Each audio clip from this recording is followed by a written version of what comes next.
Welcome to the Dream Journal. From the studios in KSQD in Santa Cruz, the Dream Journal is a weekly show where we explore the power of nighttime dreams through conversations with dream experts and with listeners like you. In the house behind, the life you find is something understood. A dream can be meaningful without having to know what it means.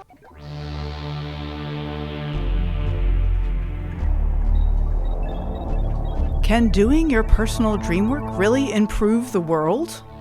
Our guest this week, Christian Gerike, believes that the more people pay attention to their dreams, the better the world will be. I am your host, Catherine Bell of Experiential Dreamwork, and welcome to the Dream Journal. The Dream Journal is also a weekly podcast. Please subscribe, rate, and review. But most importantly, tell your friends. The mission of this show is to get folks talking about dreaming. And you can start by saying, there's this podcast I listen to. You can find archives at Apple Podcasts, Spotify, all those good places. Also at ksqd.org/the-dream-journal. Oh, and I hear in the background the lovely sounds of Amy Barnes. Thank you, Rick Cleffel, for this new music today. All right, Christian Gerike, hello. Thank you so much for coming on the show. Well, good morning. It's a pleasure to be here. Fabulous. Okay. So Christian Gerike writes and teaches in the field of dream studies. He taught dream psychology for several years at Sonoma State University, and recent publications in the IAST Dreamtime magazine discuss dream circles and metaphors. In June, he co-presented a workshop at the IAST conference in the Netherlands, and this fall he will teach Dreamwork at Marin College. So Christian, you describe yourself as a dream generalist. Say a little more about that. What does that mean? I'm just interested in almost all aspects of dreams. I don't focus on anything in particular, such as the neurobiology or lucid dreaming. I'm just kind of interested across the board of what dreams are, what people do with their dreams, how we report dreams to each other, how we interact in dream groups, and I'm particularly interested in teaching. Mm-hmm. And I look forward to letting people who don't really know what dreams are doing and how they work, some background and some understanding of how they can work themselves with their dreams. Well, let's let you get into it. Why don't you go ahead and start to let folks know, like, why should they be interested in their dreaming and how can they start to do it? Well, I'll reflect upon my own dream experience, and I find that dreaming tells me about things I'm not paying enough attention to in my life. It's a way of tapping into the unconscious. Dreams are one of the many communication modes between the unconscious and the conscious mind. And there's a lot of things that we just aren't clearly aware of what's happening in our life or paying much attention to. Mm-hmm. And I'll notice in my dreams that something will happen in a dream and I'll wake up and I'll go, oh, I need to deal with that. I've been ignoring that. I need to take care of it. Mm-hmm. And it's an incredibly valuable tool. Mm-hmm. Other people use it to understand their relationships better, how they feel about things, about other people. I know one person who guides their life by their dreams, that if it happens in a dream and it's something that suggests a path they should take, that's the way they go. Mm-hmm. So there's a lot of value in tapping into our dreams for better understanding of ourselves. Right. And so, I resonate with so much of what you say. You're preaching to the choir here. And I want to ask you about this next level that you are very interested in is so paying attention to our dreams, definitely it helps us. It can improve relationships, as you said, and make sure that we're not neglecting things in our lives. But how does paying attention to our dreams make the world a better place? Well, assuming that if we're better people, the world is a better place. Yes. I find that dreaming and working with dreams operates in two elements. One, an exterior objective mode, and another interior subjective mode. And subjectively, when I'm willing to go into my dreams and explore, I find that there's a deeper level of meaning and understanding to what may seem on the surface bizarre or simple, but it needs some probing. And I think that mindset can carry over into the world, where all of a sudden the world isn't just superficial. We don't see people as just doing things, but maybe we need to look a little bit deeper, a little bit more for meaning as to what it is that people are experiencing. And I also find that the willingness to go into oneself and look at one's dreams takes a certain amount of courage and takes a certain amount of vulnerability, and those kind of go hand in hand. And I find that when we're dreaming, we may think at first, oh, I know what that means. But I've also explored dreams of mine where I found out, like, oh, I had no idea that was in the dream. And then to take that approach to, say, a dream group, a lot of us in the world of dreaming participate in dream groups, and I highly recommend everybody get into a dream group, is taking that to a dream group where you present a dream, but one never really knows what is in a dream and what may surface of it. That's one of the reasons we go to dream groups, is that, like Jeremy Taylor says, we have a certain blindness to our own dreams. And I've always found, going to a dream group, that things will come up that I did not begin to think was in the dream, and I had no idea. And it's usually very enlightening and it's very informative. But it takes a certain amount of courage and vulnerability to present that. I think that ability for people to interact in that way is a very positive thing. It's not hiding things, it's being open with people. And once again, I think there's great value in looking below the surface of something. We're basically talking about the difference between the manifest dream as it appears and the latent dream, what the meaning is. Well, that approach can be carried over into many other aspects of life. Instead of just judging a person for some action or appearance, maybe I should be asking, well, what can I go a little bit deeper? Can I be more accepting of what is going on, a bit more understanding of what's going on? I think that these sorts of attitudes, when we carry our dream work into the rest of the world and as dreamers, it makes the world a better place. Okay. So let's get specific. Do you have some dream that you'd like to share, maybe of your dream? And we've covered a lot of different things here, like going deeper, making things seem less superficial, finding the meaning. You talked about being surprised by a dream, like it maybe didn't mean what you thought it meant, that after you explored it in some kind of a situation, that you found that there was actually more information. And I have questions about that too. Manifest, first, and latent. We have a lot of different ways we could go here, but I think let's start by grounding it in something specific. Like, could you maybe share a dream that was meaningful to you and how it made your life better, maybe even made your world better?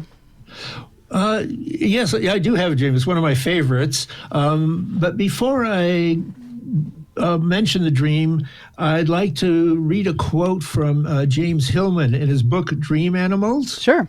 Okay. And he says, as if a dream animal comes to prompt our emotions of warmth or fear, of night terror or compassionate memory of love in childhood, what is their need, their reason for coming into our sleep? I read that many years ago, and it just completely changed my idea about what could be possible in the world of dreaming. So what are their needs? So there's one thing to us, what is meaningful to us about animals coming to our dreams, but what is meaningful to the animals? Is that the question? Exactly. Wow. Okay. What are they doing coming into our dreams? What do they need? What do they want? And this quote set me on the path for what I did in graduate school at Sonoma State. And because of this, I got so fascinated by what are animals doing in our dreams that I wrote my graduate paper on that subject. And so that quote was just fundamental in my background dream experience. And I have a dream that I had at the end of my 2 years of graduate classwork, and I was just beginning to write my graduate paper.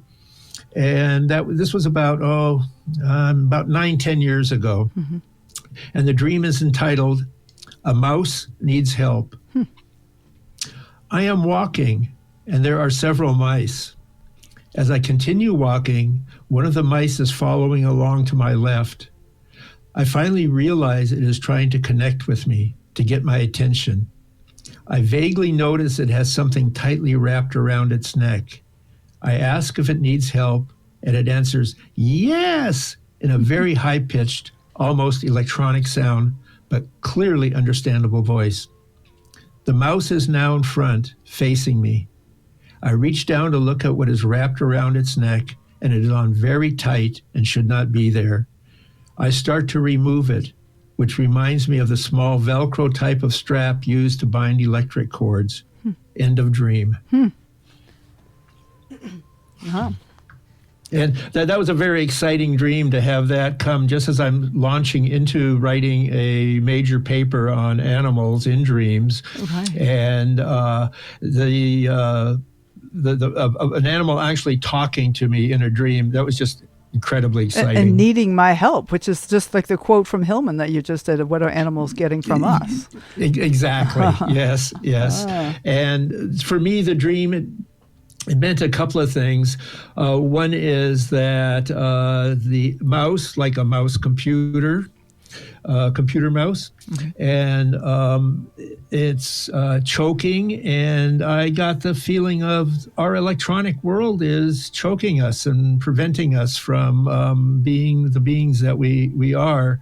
But one of my committee members pointed out a very interesting thing and said, "Well, Christian, what if you're that mouse and what needs to come out now is your graduate paper?"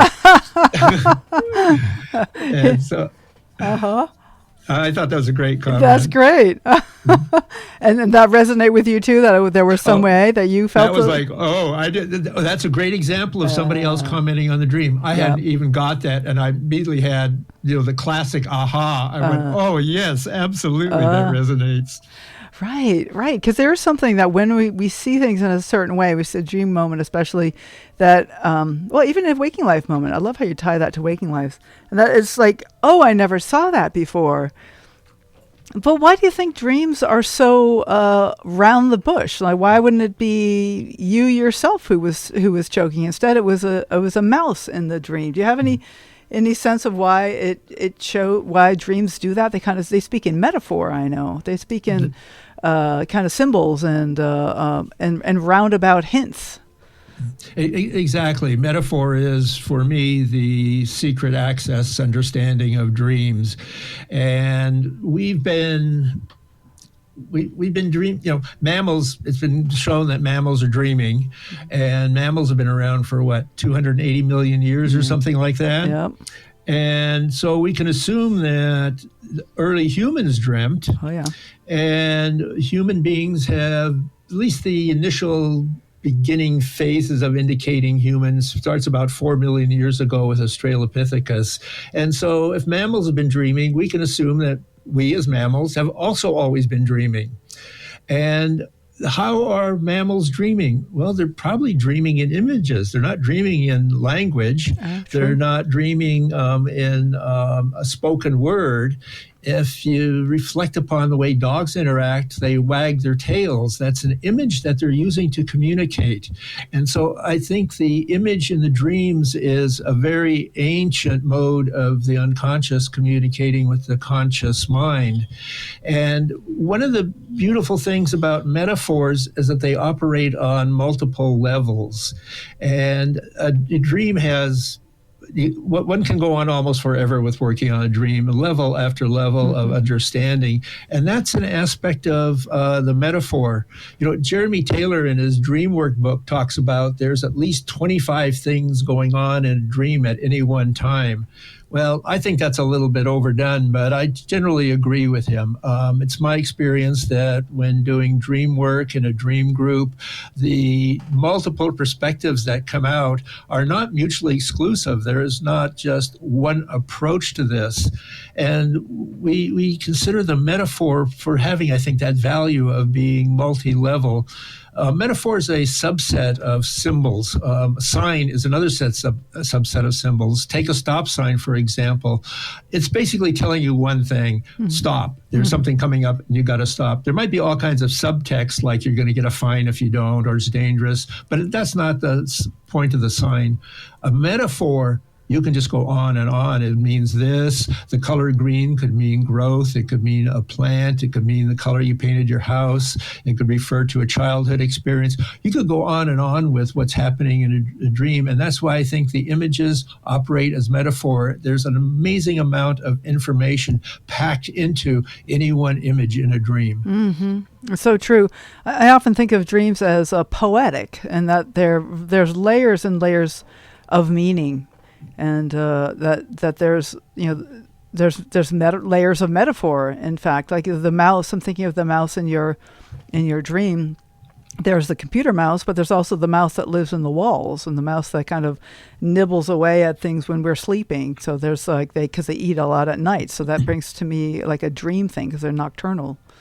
And you could just keep going on with that kind of stuff. A mouse is something that's, say, somebody who's mousy is kind of shy. Yes. There could be just all kinds of different interpretations. And I think that also speaks to the value of dream groups, in that people all have different perspectives, and when they bring a comment in a dream group on a dream, the perspective they have may very well be one that you just never ever thought of, and it can enrich and give depth to one's own meaning in a dream. Now, I can imagine listeners thinking, the problem with a group, though, is someone's going to tell me something that I don't agree with it. And I want to let's talk a little bit about groups, because that is like one of the kind of royal roads of getting started with Dreamwork is to talk in a group, which sounds intimidating, but it could even just be one other person, like some confidant or somebody that you feel comfortable talking about dreams with. And I'll just answer my own question by just saying that we're never going to try to tell somebody what their dream means. So why don't you say a little bit about groups, maybe even about how to start one and their value. Well, I think that's one of the great ethics that you just mentioned about you don't tell somebody else what their dream means. You don't tell somebody else what to do with their dream or how to interpret it. And basically, the most common approach to dream work, there's a wide variety. And I'm in a couple of different groups that take different approaches, but a group that I've been in with for many, many years takes the projective view of dreaming. And that when I'm commenting on a dream, I'm projecting what I think that dream is. Something to consider is it couldn't possibly be the dreamer's dream that is being commented on. It's my own personal view and understanding of that dream. And in essence, I'm commenting on my own perception of the dream. So it's actually my view that I'm commenting on. I think that's important to keep in mind. And in doing a group dream work, I think it's, first of all, I think it's really important to share dreams and discuss them with somebody else. My partner and I, one of the first things we do when we get up in the morning is, how did you sleep? Did you have any dreams? And next thing you know, 2 hours later, we're still talking about our dreams. And that's to overcome that blindness that I mentioned that Jeremy Taylor talks about. We just cannot see all aspects of our dreams, and they can really be filled out by somebody in a group commenting on it. Now, the fact that somebody comments on a dream doesn't mean that that's what's going on in it. Could raise an aha in me, or I could go, no, that's not it. Something interesting somebody pointed out once is that when somebody comments on a dream and one doesn't agree with it, then there's at least some knowledge that, oh, that's not what that dream is about. So I'm not touching on that. Right. And for me, it's been invaluable to go to dream groups, and I always, it has never failed that when I have gone to a dream group that I learn more about my dream and about myself. As for starting a group, that's an awkward situation. You need people who are willing to get together on a regular basis and are willing to have an agreed upon approach as to how to start a dream. And it's not that it's difficult to get the dream group going. It's difficult finding enough people to get together in an area. In the day of Zoom, though, I'm finding I'm an active participant in two groups. One is kind of scattered all over the place here on the West Coast. And the other group is international. I mean, we have New Zealand to the Ukraine, to England, to Canada, to the United States. And so Zoom has facilitated getting a dream group going. I would say if somebody's a dreamer and they know 2, 3, 4 other people who would be willing to start something like this and get together, it's a great way to do things. Montague Ullman and Jeremy Taylor both have books on how to do dream groups, and they're definitely worth looking into. And if you just go to Amazon and ask dream groups, books will pop up that'll give you some guidance. Right. And I love how you really highlight that the only really key issue, perhaps besides what time zone when we're going to meet, is to find an approach that we agree on, because there are different ways to approach dreaming. Although you said the basic ethics is it's never okay to tell somebody what their dream means, which I really appreciate you emphasizing that, because it's true. And like that example you gave where somebody says, oh, maybe your dream means this. And the dreamer says, well, no, that's not it. And yet it could mean that for the person who suggested it. And that's why, what Jeremy calls projective dream work is that even as a participant in a group, even if you don't have a dream when you're meeting, like you're maybe focusing on one person's dreams and that you're not the one today, you still get to have your own experience, your own projection, your own insights, because you can treat somebody else's dream as if it were your own. And it's miraculous how often that can be really powerful. I would like to emphasize that aspect of agreed upon approach. Yeah. There's a whole bunch of different approaches that we can do, and I'm kind of surprised when somebody comes up with a new one that I haven't encountered before. But I had a friend that I met with for lunch every other week, and we do dream work with each other, and it was sort of I'd say a no-holds-barred approach. It was just flat out, here's what's going on in your dream. Oh. And we were agreed upon that. That didn't bother either one of us to have the other person say that. But the important part is that we agreed upon that. We had some pretty rich, strong dream work. I thought it was great stuff that we did. But that's not the normal approach. But what is important is agreeing upon an approach. Right. A sense of safety is something that's super important in dream work. If you don't feel comfortable sharing your inner self, because there's some really deep things that come up when you're dreaming, and if you don't feel safe, then it's not going to be a good situation. I think that's very important. It's really important to feel a comfort and safety with the people that you're working with. The dream groups I've been in with have been in for years, and I'm very much at ease with the people that are there. And one of the things that I emphasize in my class when I'm teaching dream work is I talk about the projective method and owning your projections and commenting on yourself. I also say be kind. And I think that that's very important. There's no need to be anything but kind in a dream group. And, it's interesting that dream circles are such. Literally, and that's how I teach the class. I teach it in a circle.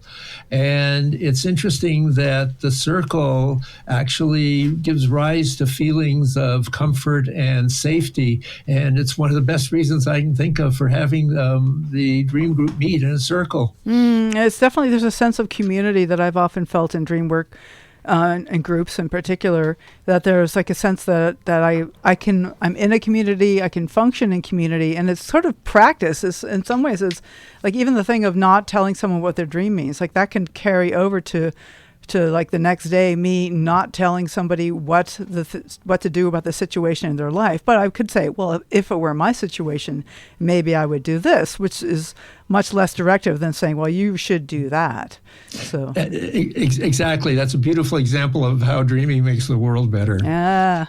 And one of the things I find in dream groups is, and this is also continuing on the theme of making the world better, is that I really need to listen to what the dreamer is saying. Dreams are sometimes really complicated and difficult to comprehend, and it's a hard thing to express a dream. A dream is so much feeling, so much image, and to translate that from a holistic dream experience into a linear reporting experience is pretty difficult. And to really hear what the dreamer's saying, you need to pay attention. And it's my experience in dream circles that after the dream is presented, there's often a clarification period. You know, you ask the dreamer, when such and such was said, did I hear this or am I getting that wrong? And there's a point to clarify what is being presented and said. And if we were to go forward in life, in our regular waking life, and get clarity on what we're being spoken with and what is coming to us, instead of just assuming things and just moving forward rapidly and really paying attention, I think that improves things. I agree. Christian, this is a wonderful conversation. My guest here is Christian Gerike, and I'm so glad to have you on the show up in Marin, not that far away.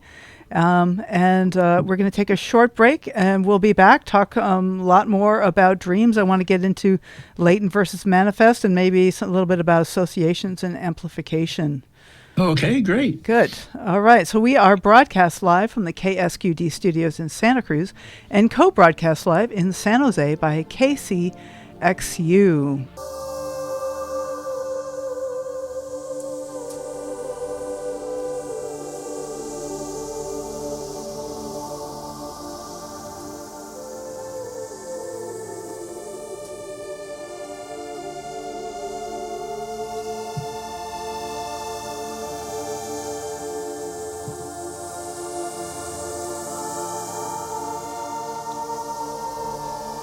Okay, welcome back. You are listening to the Dream Journal. I'd like to welcome our far-flung listeners who are listening, streaming live.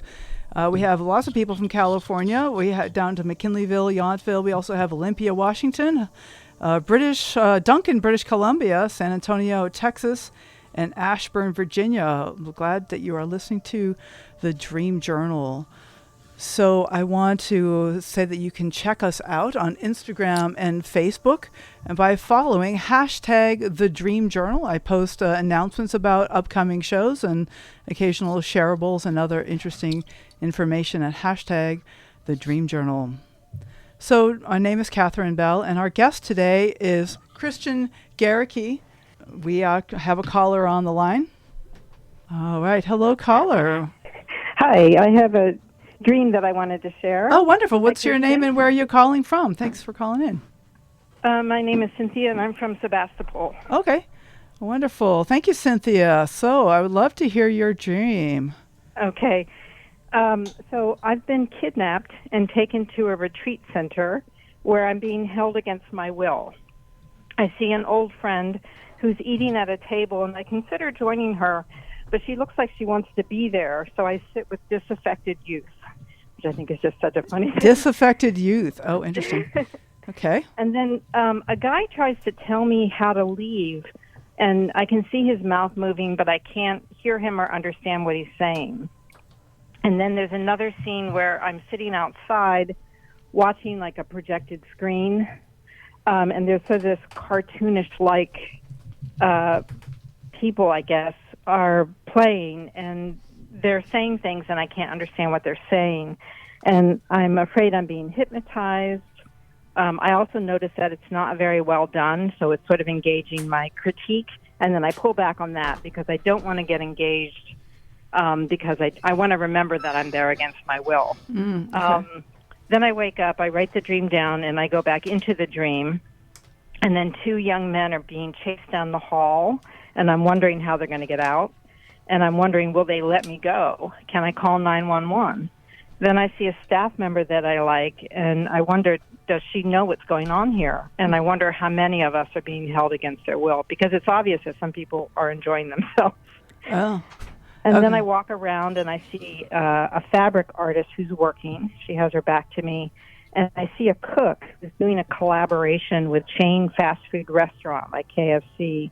But I think it's just a ruse to keep her there because the food is only being served there. Like she thinks it's being served all around the world and it's only being served at the retreat center. And then I wonder if she knows that it's not a real collaboration.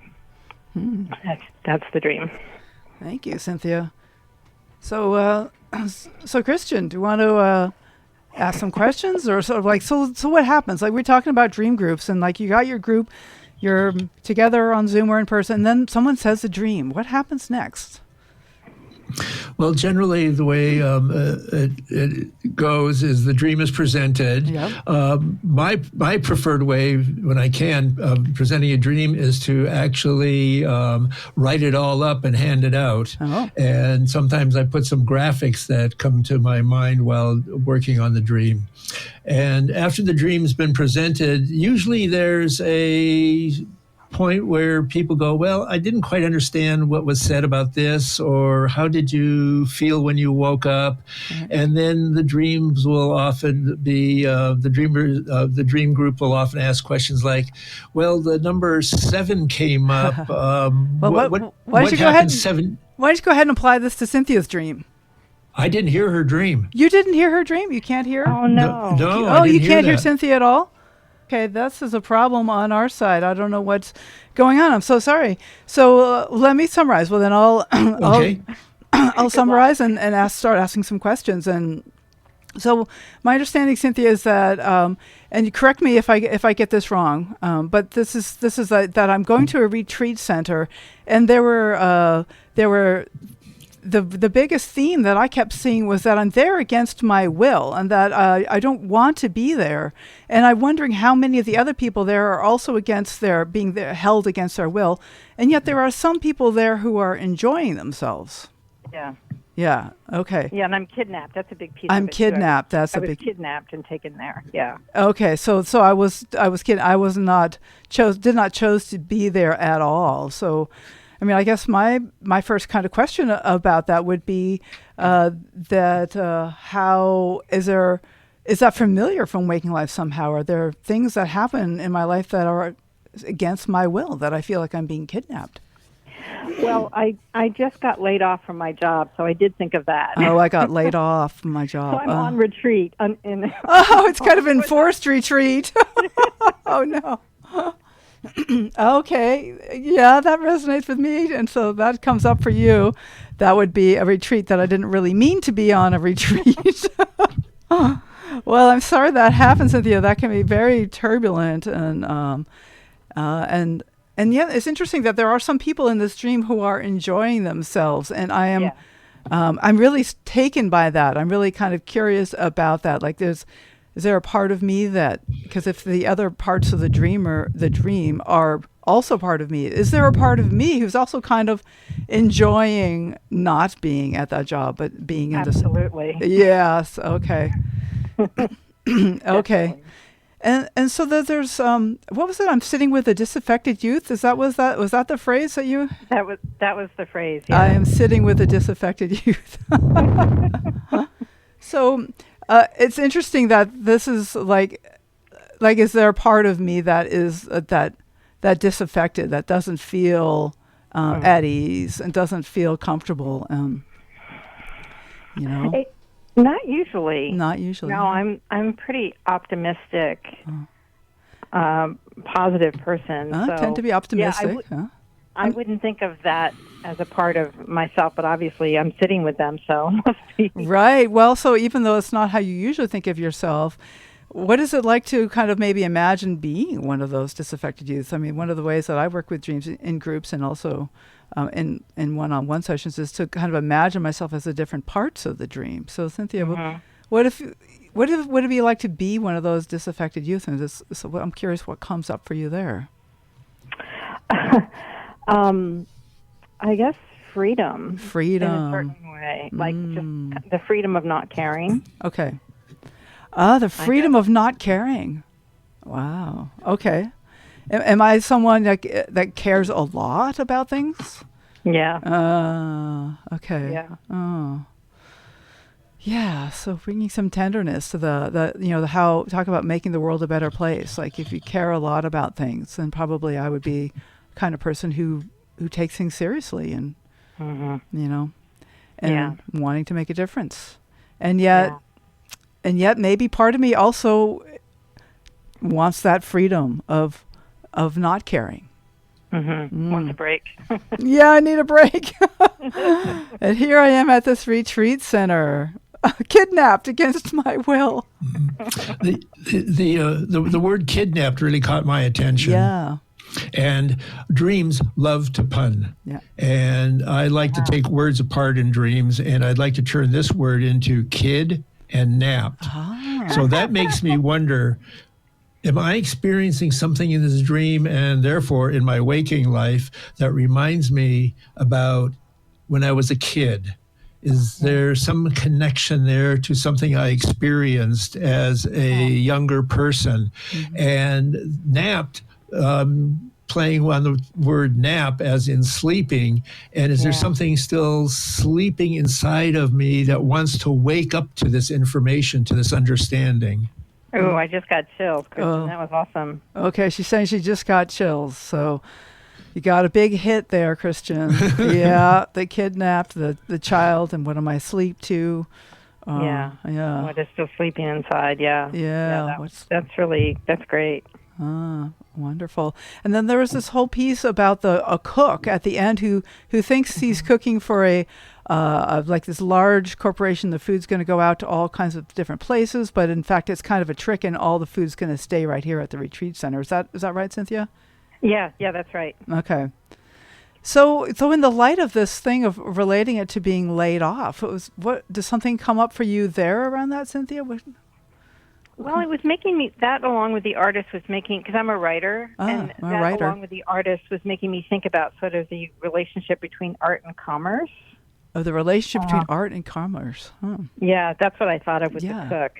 And the sort of ruse about being there and the collaboration. I didn't get any farther than that, but that's what came up initially for me. Right. Well, that's, for me, if this were my dream, I'd be thinking about like the art and commerce. Like what part of art is for me, for my personal, satisfaction and joy versus what am I trying to sell to others or to inspire others with? Like, this cook thinks that the food's going out to the whole world, but it's just for this one retreat center. Is there something that's just for me here? Yeah, I like that. And like, maybe that's okay. Yeah, maybe it's okay. Exactly. Right. Yeah. It's funny that the word napped that Christian brought in. I want to play off the another part of the pun. It's like, is there a part of me that's sleeping, but also is there a part of me that maybe needs to sleep more? Yeah, for sure. I'm definitely catching up on my sleep, that's for sure. Yeah, there's just so little sleep, so rare in this world to get enough solid sleep that maybe my kid, the inner kid, needs to nap a little more. Yeah. Thank you, Cynthia. This is beautiful. Yeah, thank you. This is great. Thank you, guys. Good. Okay. All right. Well, Cynthia's saying thank you, Christian. Thank you, Cynthia. Okay. Well, I'm so glad you called in. Take care, Cynthia. I will. You too. Okay. Bye-bye. Bye now. Well, I'm sorry you couldn't hear the guest, but I tried to repeat the salient points for you, Christian. And it's just a beautiful way to show that getting other people to think about a dream can provide a lot of insight to the dreamer. Yes, invariably is my experience. Invariably, yes. Sometimes even just speaking the dream out loud for me provides me insights. But then again, getting other people's feedback is yet another level. And thank you for bringing in the whole pun on the word kidnapped. That's Dreams love to pun. I don't know. I don't understand it. It may have to have something to do with manifest and latent. Kidnapped is the manifest part. And then when you start taking it apart, you start getting the latent underlying meaning to it. Maybe say a little bit more about that. What does that mean? This seems very Freudian, manifest and latent. It is Freudian. Okay. It's that's why it sounds that way. Freud really did marvelous work, regardless of his conclusions, which I don't necessarily agree with. His basic understanding and dissecting of the dream world, he's just done a fantastic job. And these are terms that come from his literature, manifest and latent. And the manifest dream is the dream with, like my mouse dream. I'm walking along, I see mice, one has a cord wrapped around its neck. That's the manifest, the image of the dream. And then the latent part is dipping into it, going into what is the meaning, what is behind this. It's the same kind of thing we do with poetry. A poem is often just read as a poem, but then it's often the case that we try to get a deeper meaning from it. What else could it mean? And what else could it mean on multiple levels? So manifest and latent can be applied in a variety of different areas. I would like to really recommend a book by Freud called On Dreams. Okay. It's a small, slim volume. It's about 80, 90 pages. And it's written for the layperson as a condensation of his big tome interpretation of dreams. And it's he's a great writer. He really writes well. And it's an easy book to understand, and it gives a basic access to more or less what Freud thinks about dreaming.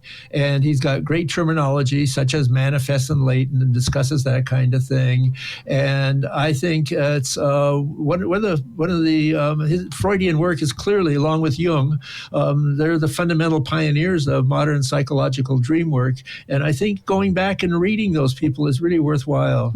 Okay, I'll put that in my episode page, On Dreams by Freud. And then you talk about Carl Jung, and that brings us to amplification. Well, there's association, but Freud does associations as well, right?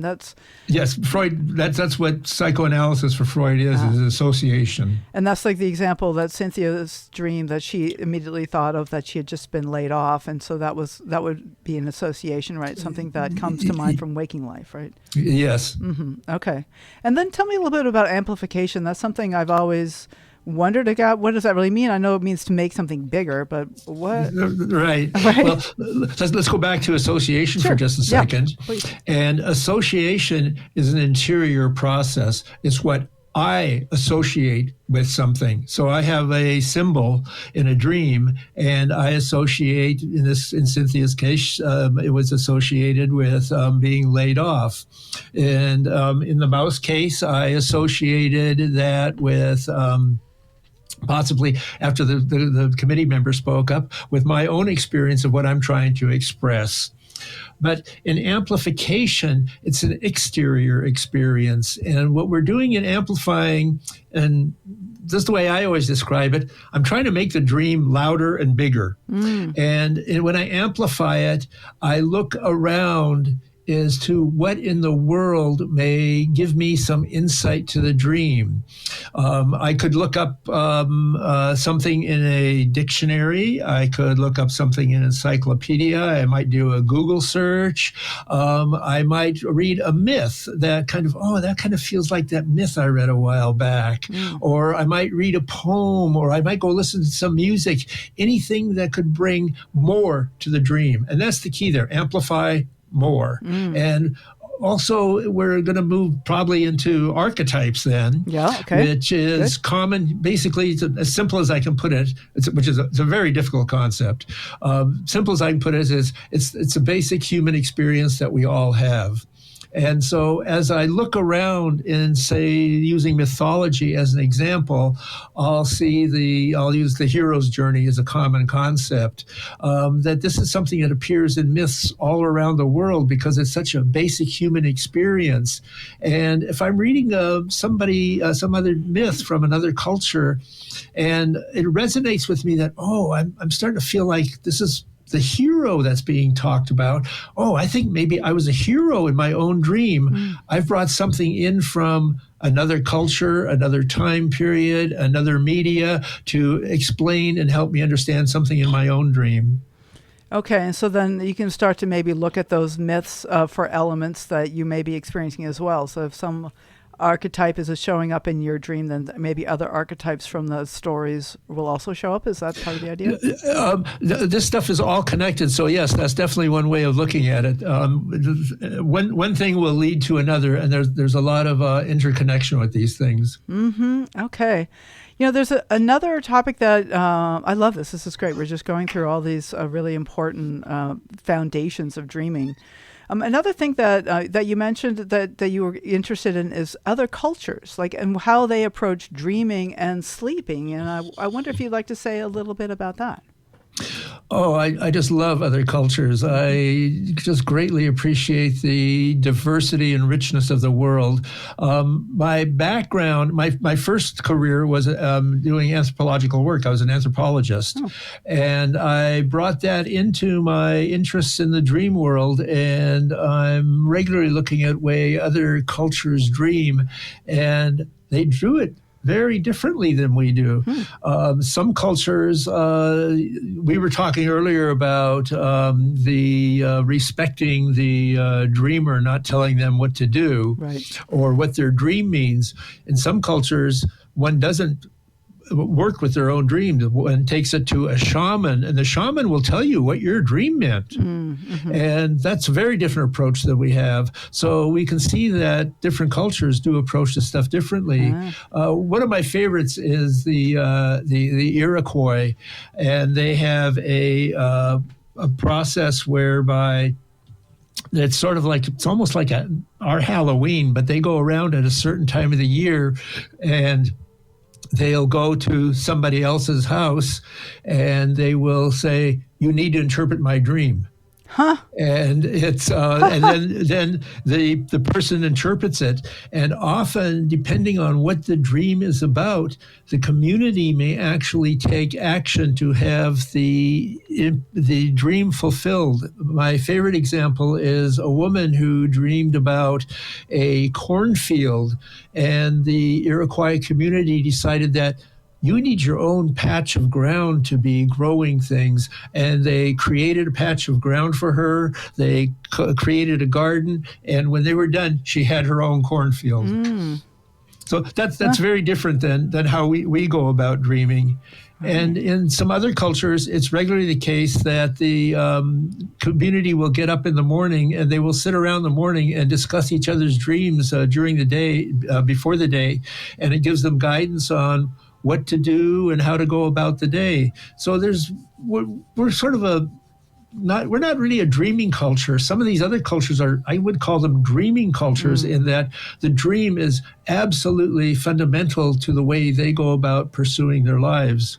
Right. But there are other cultures where dreaming is not interesting at all. I think certainly places where there's crisis, then you need to take care of the waking life situation. Then you really don't have the energy for dreaming. But I think you're right that we in the West could become more dream-centric, and that is one of the missions of the Dream Journalist. It's a wonderful mission. I completely agree. I wouldn't be surprised that this is partly a case of the rational mind having dominance in the Western world over the intuitive mind. And we see rationality as the way of approaching things as opposed to our intuition. Dreaming is one of the best access routes to our intuition. It's what we think and feel in the unconscious. And our dreaming is the connection point to that unconscious. There's other ways of doing it too, but dreaming is one of the basic ways that we access the unconscious. And there's a lot in the unconscious. That is for sure. This is really just the tip of the iceberg. This has been an amazing conversation, Christian Gerike. So glad to have you on the show. We've communicated over social media for years now, and it's good to finally get you on the show. How can folks get in touch with you? Well, one of the easiest ways is just if you're on Facebook, you can search for me, Christian Gerike, Gerike. I'm the only Christian Gerike in the world that I know of. There's Wow. other variations, but I'm the only one as far as I know. Go ahead and prove me wrong. That would be cool.